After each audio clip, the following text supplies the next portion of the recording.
আরে সব ব্যবস্থা তো করবো আমরা, তোমার তো হেল্প করবো, কিন্তু সবাই কানলে কেমন হইব?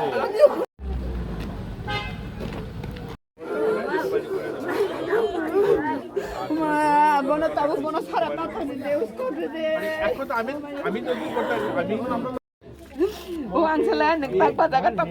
बिल्डिंग घर था पूरा, घर के जो डॉक्यूमेंट्स है वो भी डिस्ट्रॉय हो गया था, मतलब कुछ भी नहीं, जैसे अलमारी के अंदर जो भी पेपर था और ज्वेलरी वगैरह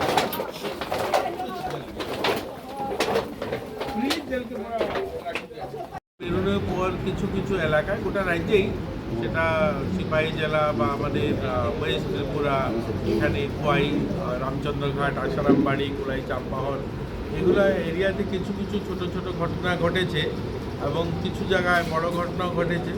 আমি সকলের কাছে আহ্বান রাখবো, দেখুন গণতান্ত্রিক ব্যবস্থায় নির্বাচন হবে, হার জিত হবে, এটাই স্বাভাবিক।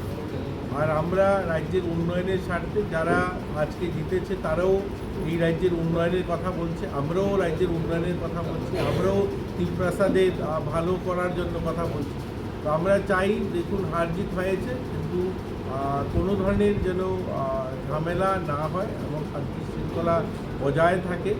এবং আজকে আমরা এই খোয়াই জেলার অন্তর্গত কৃষ্ণপুর বিধানসভা, রামচন্দ্রঘাট, আসারামবাড়ি এলাকার যারা রয়েছে তাদের সঙ্গে কথা বলতে এসেছি, তাদেরকে সঙ্গে তাদের যে সমস্যা যেগুলো কালকে হয়েছে এগুলো জানতে এসেছি।